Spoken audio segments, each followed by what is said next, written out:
यमुना किनारे छठ पूजा के आयोजन पर वर्ष 2021 से रोक लगी हुई थी। भाजपा ने विधानसभा चुनाव के समय दिल्ली में रहने वाले पूर्वांचल के लोगों से इस रोक को हटाने का वादा किया था। सरकार अब बड़े स्तर पर आयोजन करने की तैयारी कर रही है। मुख्यमंत्री रेखा गुप्ता ने मंत्रियों व अधिकारियों के साथ छठ घाटों का निरीक्षण किया। उन्होंने अधिकारियों को छठ घाटों की सफाई के साथ ही वहां सुरक्षा, रोशनी सहित अन्य आवश्यक सुविधाएं उपलब्ध कराने के निर्देश दिए हैं। मुख्यमंत्री ने पल्ला के पास बने घाट से निरीक्षण की शुरुआत की और नाव से श्याम घाट, गीता कॉलोनी, सोनिया विहार, बोट क्लब, हाथी घाट पहुंचकर छठ पूजा की तैयारियों की समीक्षा की। ITU के पास हाथी घाट पर महिलाओं ने पारंपरिक छठ पूजा गीत से उनका स्वागत किया। मुख्यमंत्री ने पल्ला से लेकर ओखला तक यमुना के किनारे जहां भी आवासीय क्षेत्र है वहां श्रद्धालुओं की छठ घाट बनाने की घोषणा की, जिससे कि लोग घर से नजदीक पूजा अर्चना कर सके। कहा, वर्षों से दिल्ली के पूर्वांचलवासी छठ पूजा जैसे महत्वपूर्ण पर्व के लिए यमुना किनारे उचित व्यवस्था की प्रतीक्षा कर रहे थे। ना तो पिछली सरकार ने इस ओर ध्यान दिया और ना ही प्रशासन ने कभी कोई ठोस प्रयास किए। इस बार सरकार भव्य तरीके से छठ पूजा का आयोजन करेगी। छठ घाटों पर सांस्कृतिक कार्यक्रमों का भी आयोजन होगा। दिल्ली सरकार ने जल तथा सिंचाई व बाढ़ नियंत्रण मंत्री प्रवेश वर्मा ने कहा कि यमुना किनारे श्रद्धालुओं के लिए स्वच्छ, सुरक्षित और सुव्यवस्थित घाट उपलब्ध कराने के लिए काम किया जा रहा है। इस अवसर पर कला व संस्कृति मंत्री कपिल मिश्रा, विधायक अभय वर्मा व अधिकारी उपस्थित थे। सालों बाद यमुना किनारे इस बार छठ मनाई जाएगी।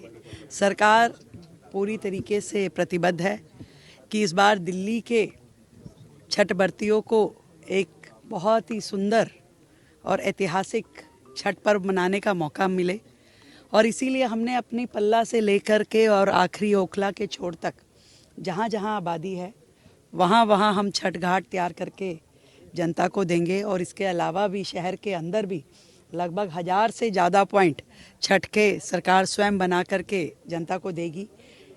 सुंदर और विशिष्ट इस बार की छठ दिल्ली वासियों के लिए रहने वाली है, और किसी भी प्रकार की व्यवस्था की जिम्मेवारी भी दिल्ली सरकार की है, और उसके बाद की यहाँ की स्वच्छता की जिम्मेवारी भी दिल्ली सरकार की है। मैं तो ये मानती हूँ कि छठ के अर्घ से कभी भी यमुना किसी भी हाल में गंदी हो ही नहीं सकती।